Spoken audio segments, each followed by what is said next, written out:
Усім прывітанне, з вами Зміцер Лукашук, і як звычайна ў гэты дзень і ў гэты час гэта ўжо традыцыя, добрая традыцыя Еўрарадыё. У нас у эфіры праграма Гендер-Геп і адпаведна Ірына Сідорская, наша гендерная даследчыца, якой я тут акампаную, так бы мовіць, у гэтай спеве пра фемінізм, гендер і ўсе астатнія прызмы. Зміцер, мне кожны раз здаецца, што гэта не камплімент, а што гэта вы на мяне адказнасць перакладаеце за тое, што ўсё, што тут робіцца, гэта я адказная, а вы тут як бы ні пры чым. Не, ну чаму адказная? Вы не адказная, вы эксперт у гэтым пытанні, а я не эксперт, таму мы разам размаўляем. Размаўляем, але я размаўляю як ну такі студэнт ці чалавек недасведчаны, а вы вот как бы з досведам, ведамі і... Досвед веды ёсць, але вы ж таксама як бы, ну, дасведчаны чалавек, адукаваны журналіст, а журналісты наогул усё ведаюць. Да, ну, таму... ўсё, ведаюць пра ўсё і ўсё і нічога. Добра, дзякуй вялікі, угаварылі, таму таксама буду сябе зараз пазіцыянаваць як адмысловец і фактычна амаль эксперт. Ну... Можа, пакуль не адмысловец, але чалавек абазнаны у гендерных пытаннях. У пэўным сэнсе, да. Добра, спадарыня Ірына, вы тут сёння накідалі шмат цікавых тэмаў для размовы і прапаную я ўсё ж такі пачаць, паколькі набліжаецца гэтая дата, да якой асабліва цікавасці няма, але тым не менш так званыя выбары, перапрызначэнне Лукашэнкі, там ці электаральны рытуал, у якім удзельнічаюць, акрамя Лукашэнкі, шэраг спойлераў. Мы ўжо прайшліся падчас адной з мінулых праграмаў па праграме нібыта выбарчай, якую апублікавала Канапацкая, на якой там каленцы, якой рукой і чыёй рукой гэта пісалася. Пытанне, канешне, трэцяе, але шмат было такога адметнага, на што вы звярнулі ўвагу. Ну што ж, дайшла чарга да наступнага камуніста. Што пра яго скажаце? Дакладней, пра яго праграму, а можа і пра яго ў тым ліку. Ну, па-першае, гэта вы мне падказалі праглядзець праграмы гэтых кандыдатаў праз гендерную лінзу, не толькі Канапацкай, а ўсіх астатніх. Таму дзякуй вам за гэтую падказку. І так я пачала менавіта з праграмы галоўнага камуніста Беларусі, Сыранкова. Ну і хачу вам сказаць, што я, канешне, ўражана. Я разумела, што я буду ўражана, але ўсё ж такі, ну, я думала, што гэта больш так цывілізавана, больш прыстойна, больш, можа, штосьці закамуфліравана. Ну, але тое, што я ўбачыла, гэта перавысіла мае, як бы, чаканні. Ну, па-першае, я зараз скажу менавіта не як гендерная даследчыца, а як медыа-даследчыца, бо гэта, як бы, ну, напэўна, мой галоўны напрамак. Ну, вось, калі чытаеш яго праграму, разумееш, што гэта менавіта спойлер. Што я маю на ўвазе? Нават калі людзі не ведаюць, якая сапраўдная зараз сітуацыя ў Беларусі і думаюць, што гэта рэальныя кандыдаты, і вось яны там рэальна хочуць, ну, калі не выйграць, але ўсё ж такі атрымаць нейкую, значыць, падтрымку ад грамадства, то вось калі чытаеш праграму Сыранкова, разумееш, што там няма тых сацыяльных груп, якія маглі б гэтую праграму падтрымаць. Вось калі праграма Канапацкай была пра ўсё добрае супраць усяго дрэннага, яна таксама была без сацыяльных груп, але там усё ж такі розныя людзі, ну, маглі штосьці для сябе знайсці, што ім будзе падабацца. То, калі чытаеш праграму Сыранкова, ну, там вось я не бачу ніводнай сацыяльнай групы, якая магла б гэтую праграму падтрымаць. Наогул Сыранкоў робіць сябе такога ястраба беларускай палітыкі. Ён хоча, як бы, такія змены, ну, супраць якіх будзе выступаць кожны нармальны чалавек. І яго праграма разлічана, ну, мне здаецца, на яго і такіх самых, як ён. На некую вось палітычную секту, на вобраз камуністаў, ну, якіх я, напрыклад, нават у сваім жыцці не сустракала. Гэта вось такі ну можа з літаратуры, а можа і такі карыкатурны вобраз камуністаў і камуністычнай ідэалогіі, якую там вось у 80-х, у пачатку 80-х можна было дзесьці знайсці. І я паглядзела Саранкову, ён жа, ну, даволі малады чалавек, яму 41 год. І я вось, ну, як бы не разумею, гэта значыць, што ён там, ну, у якім-то, у 83-м годзе нарадзіўся, ён гэтага сацыялізму, ну, як бы не бачыў, ён быў зусім, як бы маленькім, калі гэта было. І вот адкуль у чалавека, які вырас, ну, вось, калі была ўжо перабудова, калі была беларуская суверэнная дзяржава, і дзяржава ўсё ж такі, дзе ёсць рынок, дзе ёсць там розныя віды уласнасці і гэтак далей. Адкуль у яго, ну, вось такая цяга да камунізму 20-х, 30-х гадоў 20-го стагоддзя, ну, для мяне засталося як бы незразумелым. Ён, між іншым, скончыў, ну, галоўную кузніцу кадраў у Беларусі. Я маю на ўвазе Магілёўскі дзяржаўны універсітэт. Ну, мне здаецца, што і вось і БДУ перастаў быць такім галоўным вузам, бо як ён можа быць галоўным універсітэтам, калі кіраўнік дзяржавы скончыў іншы, ну, вось трэба было і, напрыклад, такога рэктара даслаць, як зараз, каб зруйнаваць БДУ у тым ліку. Ну, так вось, значыць, праз гендерную лінзу праграму Саранкова. Зразумела, слова гендер ён напэўна не ведае, ён яго не выкарыстоўвае, там нават няма крытыкі фемінізму альбо яшчэ што-небудзь. Чым больш за ўсё заклапочаны Саранкоў? Чамусьці яго вельмі хвалююць праблемы маральнага разлажэння беларускага грамадства. І менавіта ўзмацнення маральнага разлажэння беларускага грамадства.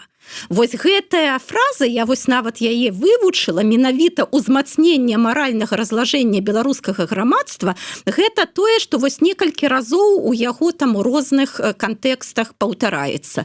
Ну, ужо пра гэта гаварылі, што ён, напрыклад, прапануе увесці цэнзуру, і ён як бы не саромеецца гэтага слова, цэнзуру ў мастацтва, у даследаванні і гэтак далей, бо каб забароніць усё, што перашкаджае сацыялістычнай ідэалогіі, ну, зразумела, у яго такія словы, але ён гаворыць вось менавіта пра гэтае маральнае разлажэнне, якое ўзмацняецца, нягледзячы на тое, што большасць людзей у Беларусі пазіцыянуюць сябе як тых, якія за традыцыйныя каштоўнасці. І вось я тут задумалася, вось мы столькі разоў з вамі гаварылі на перадачы, што улада вельмі шмат гаворыць пра традыцыйныя каштоўнасці, але самі прадстаўнікі ўлады не жывуць у адпаведнасці з гэтымі традыцыйнымі каштоўнасцямі. Да, вот я просто уяўляю сабе сустрэчу, там, я не ведаю, там вот этих, так сказать, кандыдатаў, усе яны сабраліся, і Саранкоў гэты расказвае пра маральнае разлажэнне, пра традыцыйныя каштоўнасці, і глядзіць у вочы Лукашэнку, за спіною у якога стаіць Коля. Коля як мінімум, а як бы ж былі пра там пазашлюбную дачку і непразумелыя адносіны з жанчынамі, там жанчыны, якія там суправаджаюць яго на мерапрыемствах пратакольных, маладыя жанчыны, з якімі там ён танчыць на нейкіх балах, а потым яны робяць кар'еру і гэтак далей.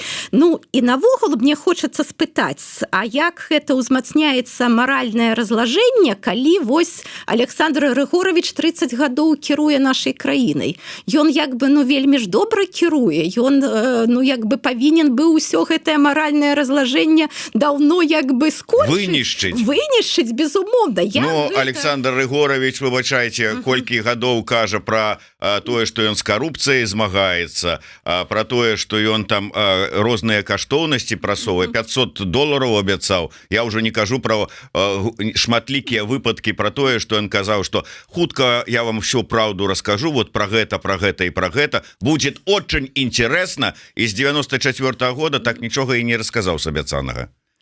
Але гэта ён сам гаворыць, а тут гаворыць як бы іншы чалавек, які вось выходзіць на гэтую публічную арэну і гаворыць, што ён не замест, а ён як бы разам з ім. І вось як бы, ну вось я чытаю і думаю, а ты можа там як бы нам маргаеш гэтым, калі вось гэта гаворыш.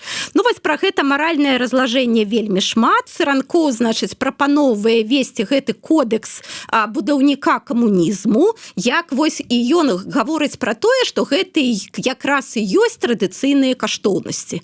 Вось што ў гэтым кодексе будаўніку камунізму, гэта і ёсць традыцыйныя каштоўнасці.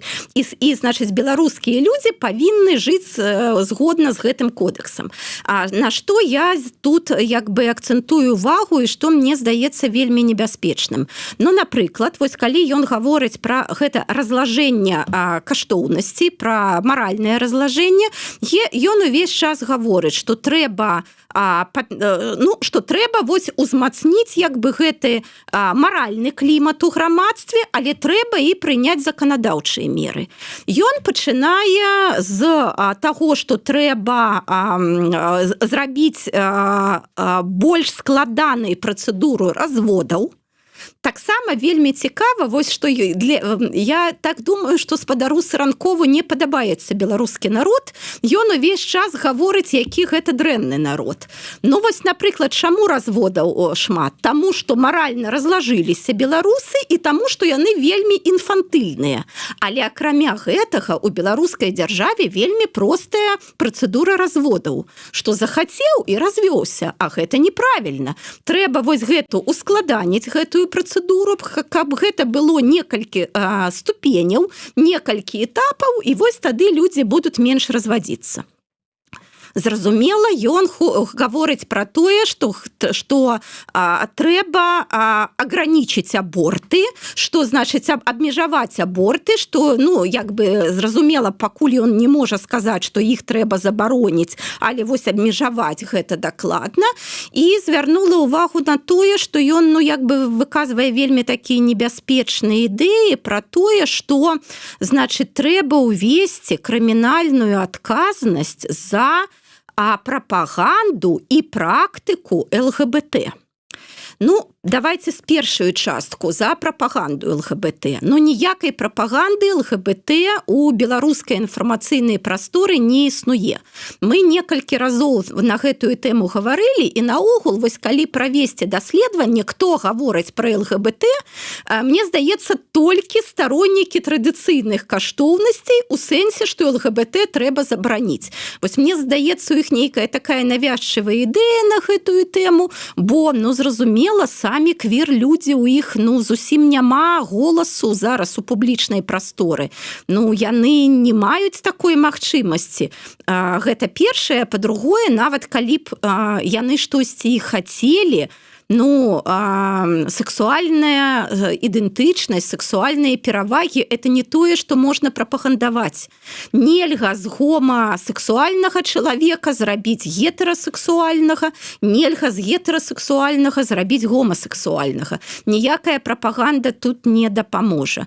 Ну і калі ён гаворыць, што, значыць, за практыку ЛГБТ трэба крыміналізаваць, ну, гэта зусім ужо цемрашальства, гэта злачынства, гэта, ну, я наогул не ведаю, як вось такі, ну, досыць малады чалавек, як Цыранкоў, ну, будзе глядзець потым у вочы беларусам, беларускам, ну, вось калі ён як бы такія рэчы гаворыць. Ну, ён там же шмат, вы ж ведаеце, і пра тое, што помнікі Сталіну трэба, значыць, аднавіць, і пра тое, што трэба, значыць, ачысціць сістэму, значыць, ад вось такіх, якія ад апанентаў улады і гэтак далей. Гэтага я не разумею. І вось яшчэ такі, мне здаецца, важны момант, ну, вось пра ўсё гэтае маральнае разлажэнне. Ён, напрыклад, гаворыць пра тое, што трэба забараніць, і вось я зараз таксама пастараюся ўспомніць, як гэта было ў тэксце праграмы, распуства і садамію. Ну, я шчыра скажу, я нават полезла як бы ў інтэрнэт глядзець, што такое садамія і што гэта было за біблейскае значэнне, багаслоўскае, а што гэта зараз за значэнне, гэта ўсё вельмі так складана. Але вось звярніце ўвагу, ён на самой справе хоча залезці дарослым людзям у ложак, але ён, напрыклад, нічога не гаворыць, што трэба працаваць з гвалтам, з сексуалізаваным гвалтам, са злачынствамі супраць палавой недатыкальнасці дзяцей і падлеткаў. Пра гэта ў яго нічога няма. Вось пра сексуалізаваны гвалт гэта яго не цікавіць. А вось менавіта чым займаюцца дарослыя людзі ў ложку па ўзаемнай згодзе, вось гэта чамусьці ён хоча кантраляваць і як бы, ну, чамусьці ліча, што ён як бы мае на гэта права і гэтак далей. Таму, ну, гэта ўсё як бы вельмі небяспечна. І яшчэ такі момант, вось мы гаварылі, што гаспадарыня Канапацкая абяцала не павышаць пенсійны ўзрост, спадар Саранкоў пайшоў далей, ён будзе скарачаць пенсійны ўзрост. Значыць, жанчыны будуць ісці на пенсію ў 55 гадоў, а мужчыны ў 60. Ну, что тычыцца, вот вы здзіўляецеся, что 40 гадоў, а чалавек камуністы пайшоў. Я пачытаў, паглядзеў яго коротко, так хутенька біяграфію. Ён там хваліцца, что ён камуніст, ці там належыць да камуністычнай партыі, камуніст у 4-м пакаленні. То есть там НКВДист, там прадзедушка, там это самое гэбіст дзедушка і гэтак далей, там все нормально. Что тычыцца разводаў, то я думаю, по камуністычнаму прынцыпу трэба было адразу ісці за Кім Чен Ынам, паўночна-карэйскім лідарам. Той забараніў вось днямі хот-догі і разводы. Ну, в прынцыпе, одно і тое ж, відаць, у іх разуменні, што хот-дог з'есці, што пайсці развесціся, вот, так адразу уже і пайшоў. Мне вот зацікавіла, вы звярнулі ўвагу і адзначылі, што ў сваёй праграме там жанчын ён разглядае выключна як жанчын-маці, і толькі тых, хто нарадзіў 4 альбо больш дзяцей. Дарэчы, у яго 3 дзяцей, 2 дачкі і сын. Ад адной жонкі. А ад другой? Не, я пытаю, бо калі мужчына гаворыць, колькі ў яго дзяцей, я заўсёды удакладняю, а колькі ад якой колькасці жонак. Ну, у біяграфіі адна пазначаная. Ну, добра, але глядзіце, ну, як бы, ну як у Лукашэнкі таксама адна жонка, да, а дзяцей... Да, вось я пра гэта. Так, вось што менавіта пра жанчын. Зразумела, ну, ён нічога не гаворыць пра правы жанчын, пра там гендерную роўнасць, ну, ён, мне здаецца, такіх словаў нават не ведае. А жанчын ён разглядае менавіта толькі як жанчын-маці, прычым ён не мае на ўвазе жанчыну, якая нарадзіла 1 дзіця, 2 дзіця і гэтак далей. Ён гаворыць толькі пра жанчын, якія нарадзілі 5 і болей дзяцей. Вось пра гэтых жанчын ён гаворыць, што вось, значыць, гэта як бы трэба, каб іх больш шанавала грамадства.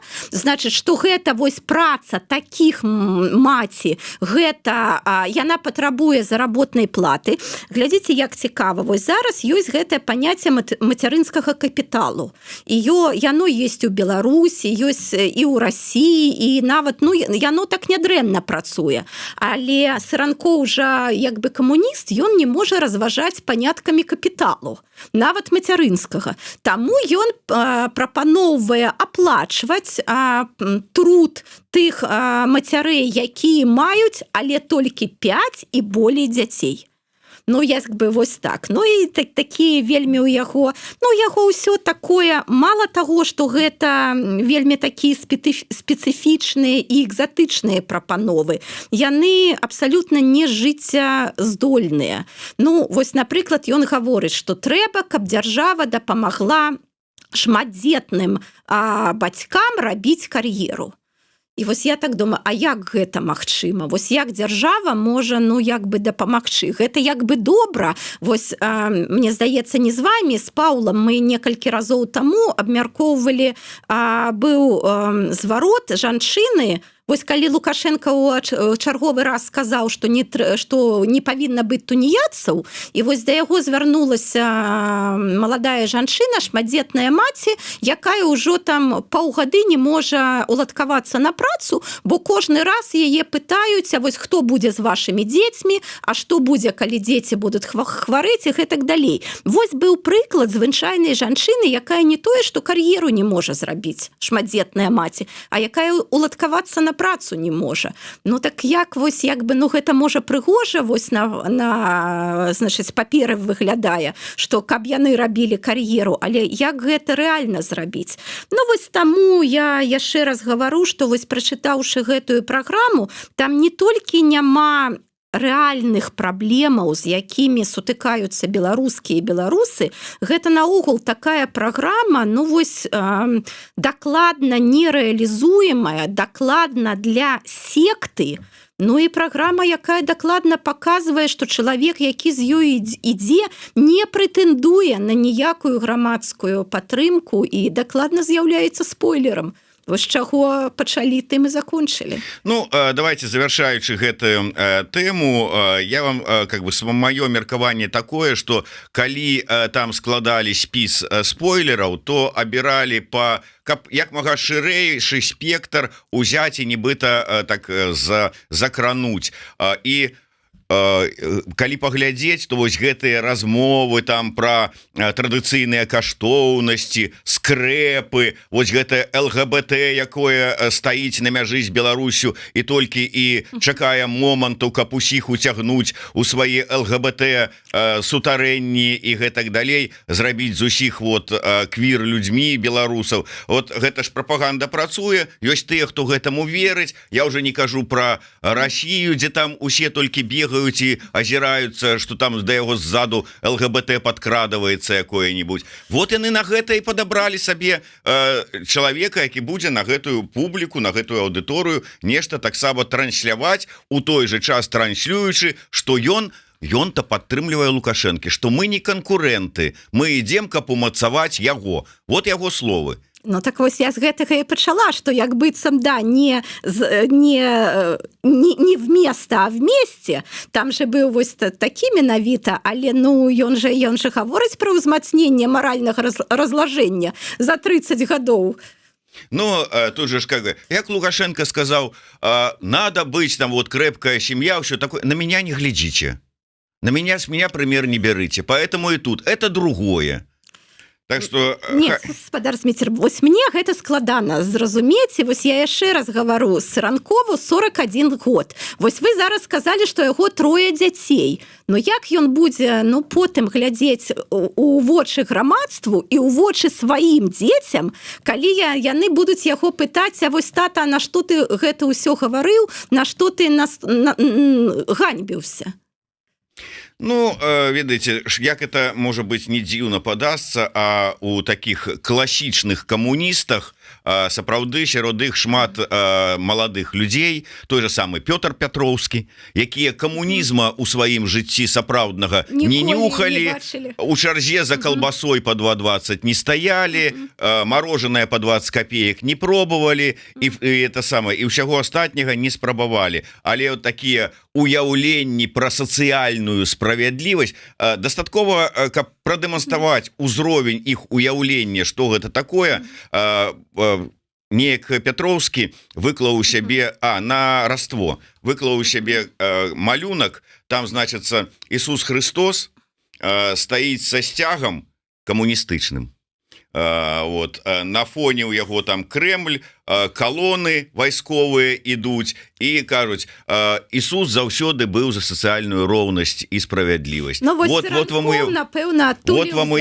вам уяўленне, што камуніст, ленінец быў Ісус Христос, і мы вот такія же. Традыцыйныя каштоўнасці — гэта кодекс будаўніка камунізму. Але вот давайте звернемся яшчэ раз да гэтай тэмы пра сапраўдная жанчына, гэта якая нарадзіла 4 дзяцей, і Саранкоў, які там 3 2 дзяцей мае. Дарэчы, я не ведаю адкуль гэтае там 4 это самае дзіцёнка ў сям'і, 3 таксама добра, маладзец. Вот прынамсі тут, праўда, кім выхавае, но это ўжо іншае пытанне. Але як дзяржава дапамагае ў выхаванні гэтых дзяцей? Вы узгадалі ўжо гэтую гісторыю, якая абмяркоўвалася раней, але тым не менш, вось вы прапанавалі яшчэ адную тэму абмеркаваць. Гэта так званая вот шмат кажуць чыноўнікі пра дэмакратычную бяспеку, пра тое, што неабходна вось наражаць беларусаў, бо у нас тут вот ужо как бы такая крызіс дэмаграфічны, ну как бы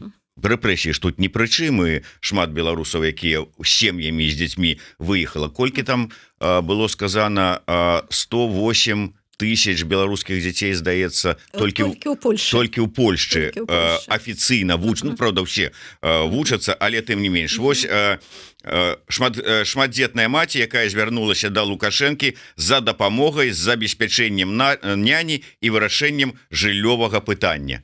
И что он почула вот от этого, который сказал, первые 2 мои, а третий, докладе ваши, а третий мой? Ну, на самой справе ён жа вось гэта і сказаў, і я таксама вось шукала гэтыя словы, і яны ёсць. Ён гэта сказаў, здаецца, у 15-м годзе, калі вось выступаў з гэтым пасланнем народу і парламенту, і ну шмат мемаў было на гэтую тэму, і шмат людзей сказалі, што ну мы вось хацелі трэцяга, і там можа і далейшых, але дзякуй, больш не будзем, бо хацім, каб гэта нашыя дзеці засталіся. Но ён так сказаў, што вось першых 2 дзяцей гэтыя вашы, а значыць 3, а 4, 5 і далей, так гэта дакладна мае. Разумеючы, што значыць дзяржава вам будзе дапамагаць, і наогул у нас такія добрыя умовы для таго, каб значыць дзеці нараджаліся і выхоўваліся і гэтак далей. І між іншым на дзяржаўным сайце Беларусь вось гэта афіцыйны рэсурс Рэспублікі Беларусь, там усё гэта ёсць. І нават за 23 год, за пачатак 23 года, там Белташ робіць такі праект, што значыць, ну я не памятаю, як дакладна ён называецца, але там кожная сфера з першым, ну з першым вялікай літары, і там такі загаловак, як значыць не як дзяржава, як Лукашенко дапамагае шматдзетным сем'ям. Вось, і я разумею, што калі гэтая дзяўчына, ну, напэўна, там, я не ведаю, якая ў яе адукацыя, але яна шчыра, ну, у гэта і верыць, што менавіта вось Лукашенко там са сваёй кішэні дастае гэтыя грошы і дапамагае шматдзетным сем'ям.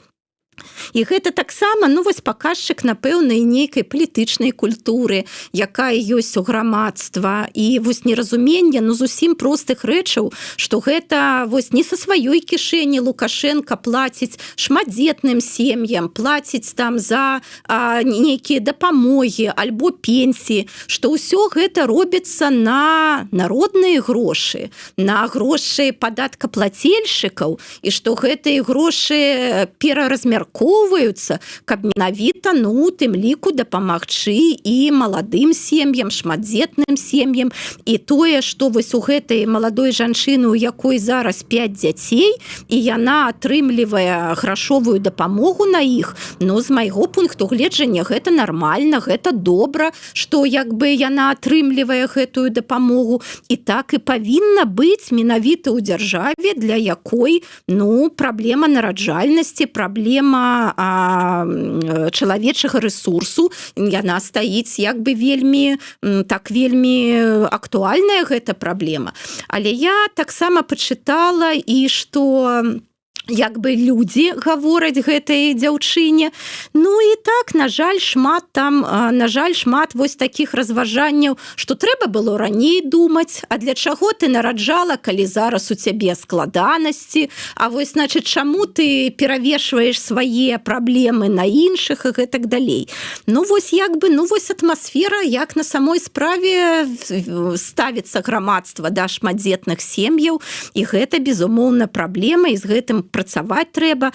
Яшчэ цікава, што гэтая жанчына гаварыла пра тое, што яна зараз у разводзе з мужам, і муж як бы фактычна, ну, з яе словаў не дапамагае ёй. Ну і штосьці вось я не бачыла, каб людзі сталі пісаць, што трэба знайсці гэтага мужа, што ён павінен дапамагаць, што ён там павінен і грошы даваць, і удзельнічаць у выхаванні, і гэтак далей. Но наогул такога не было, што вось як быццам, ну, жанчыны нараджаюць дзяцей адні, ніхто як бы без усялякага удзелу мужчыны. Вось як бы, ну вось ты нарадзіла, ты маці, ты вось і займайся, а як бы гэты муж, ну наогул вось як бы, ну, зрабіў сваю справу і знік, і гэтак далей. Ну мы ж у 21 стагоддзі жывем. Але так, ну вось гэта вельмі такі, мне здаецца, добры паказчык таго, як на самой справе адбываецца вось падтрымка гэтых шматдзетных сем'яў. Яна кожны год, яна скарачаецца. І вось гэтыя традыцыйныя каштоўнасці, вось гэтыя ўсе размовы пра традыцыйныя каштоўнасці, гэта каб навязаць людзям думку пра тое, што гэта і ёсць тое, чым вы павінны займацца, а дзяржава, як бы на дзяржаву тут вы не лічыце.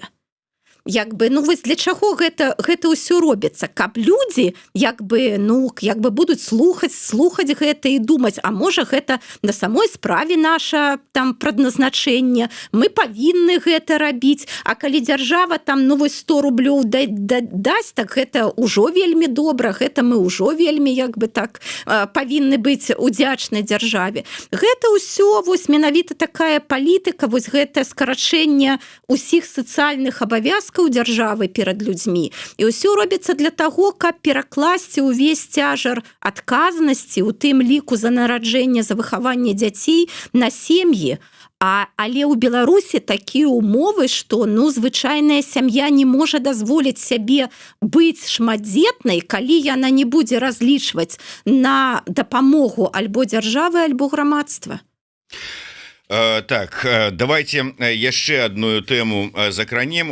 Безумоўна, гэта вельмі такая балючая вось тэма падтрымкі дзяржавай дзяцей, сям'і і гэтак далей, таму што мы шмат чуем пра сацыяльна арыентаваную дзяржаву Беларусь, вот як там Лукашенко усё там са сваёй кішэні і пенсіянерам пенсіі і шматдзетным на дзяцей і гэтак далей. Насамрэч, калі прыязджаеш і сутыкаешся з тым, якая сістэма падтрымкі ёсць у іншых краінах, у той же самай Польшчы, ты разумееш, што ніякай сацыяльна арыентаванасці у Беларусі ў гэтым накірунку і блізка няма. Ну, але прапаганда сваё робіць, а Лукашенку падабаецца, каб яго лічылі такім вось, што на ім усё трымаецца. Але яшчэ одна тэма, гэта зняволенне, знаходжанне ў зняволенні.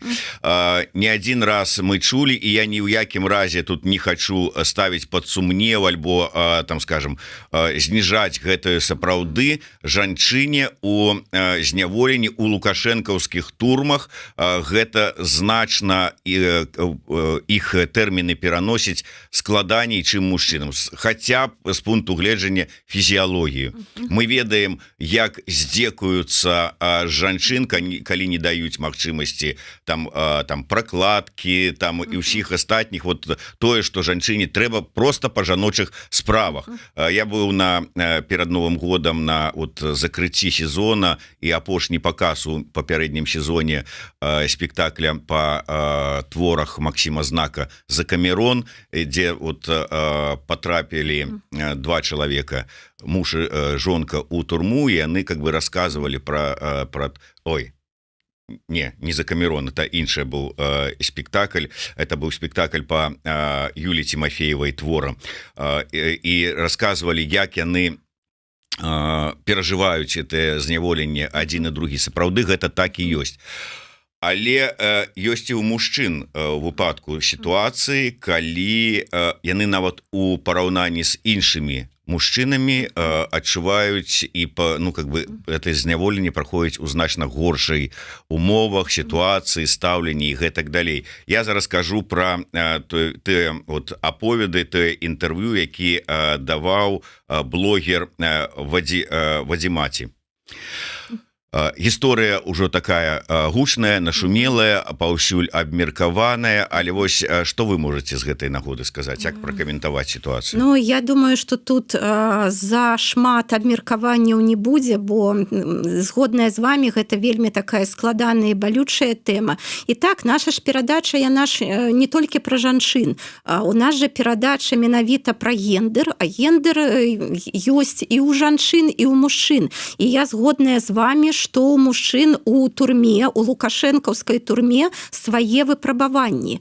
І вось, напэўна, я так разумею, што у тым ліку, ну вось нашыя з вами высілкі ў гэтай перадачы, гэта зрабіць так, каб ну вось апасрэдавана, але каб тыя бар'і, тыя перашкоды, тыя здзекі, тыя зневажанні, якія робіць зараз лукашэнкаўскі рэжым над палітвязнямі, каб ну трошки зменшыць гэты негатыўны ўплыў.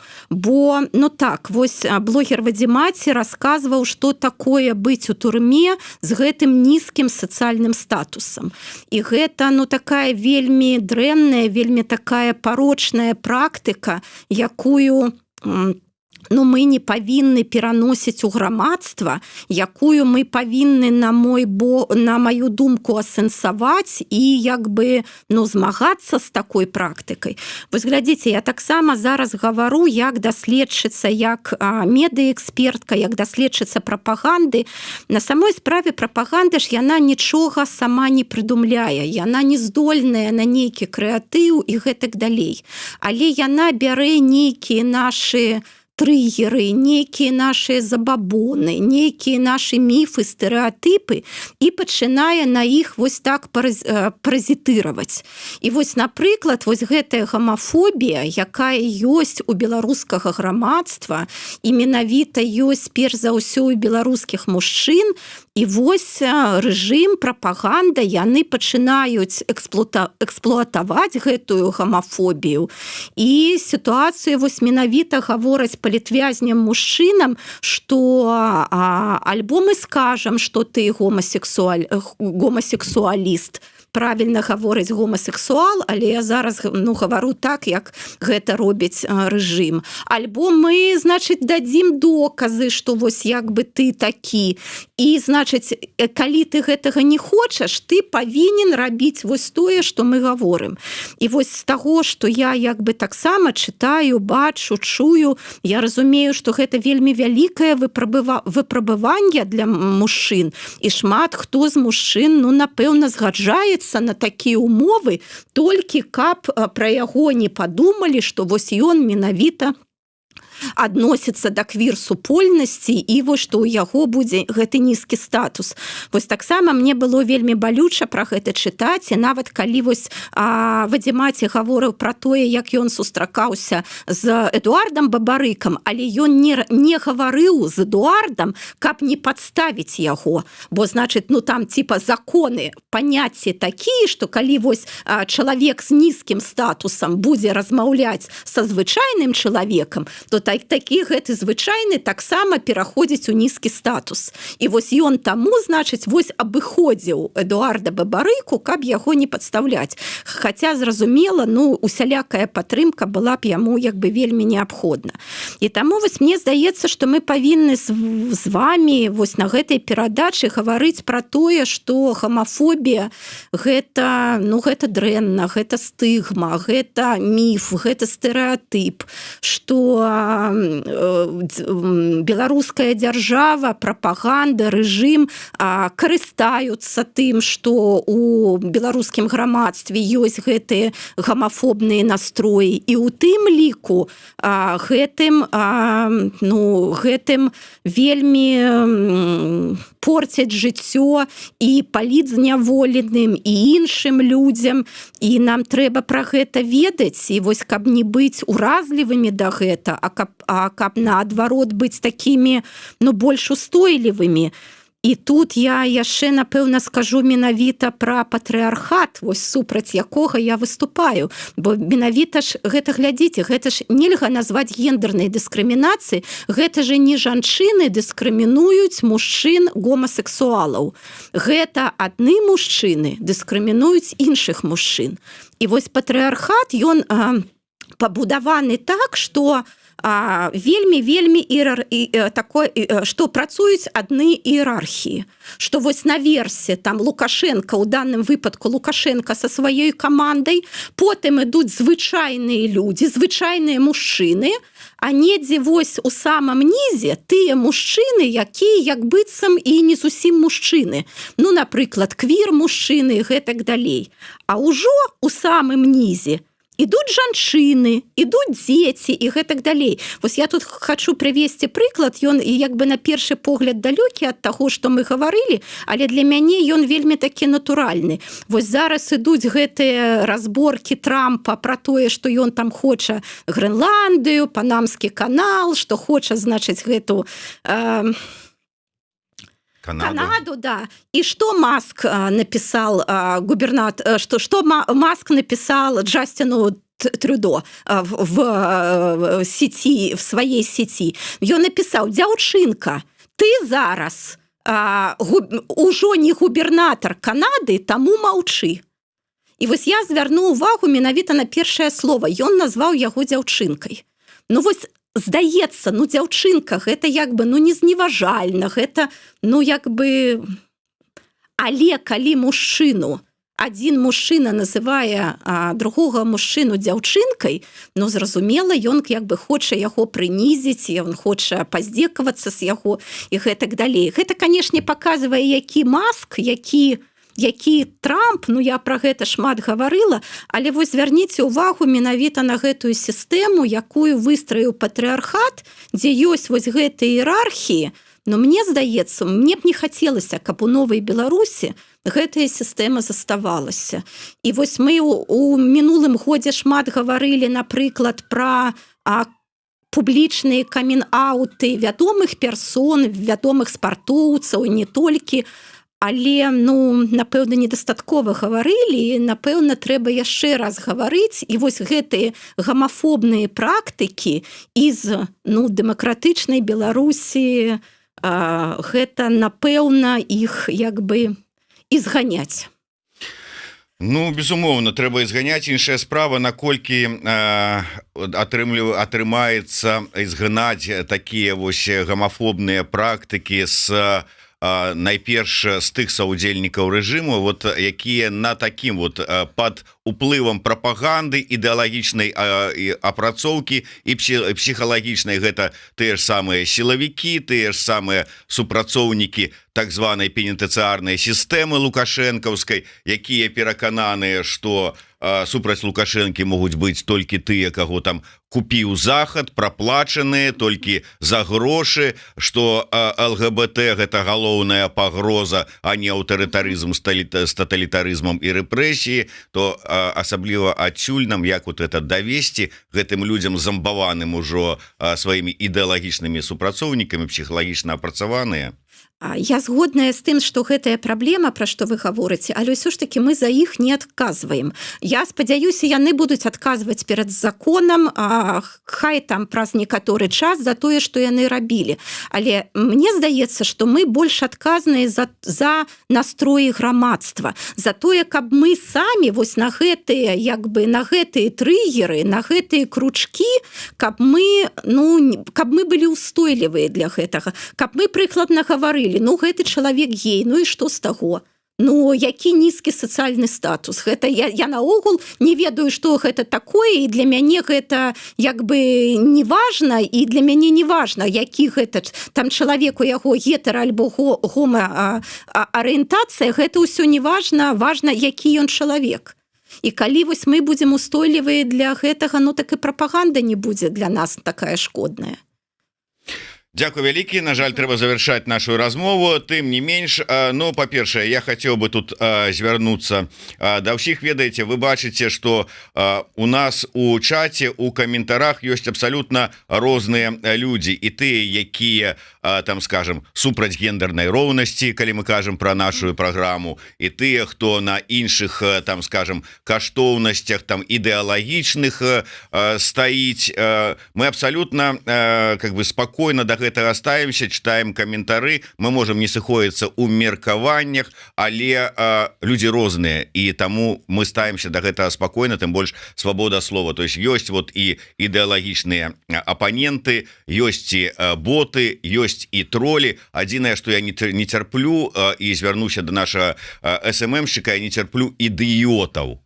Таму, калі ласка, забаньце Матвея Беляя, каб яго больш тут не было з яго ідыёцкімі заўвагамі. Дзякуй вялікі, да сустрэчы. Наступным тыдні пабачымся. Жыве Беларусь.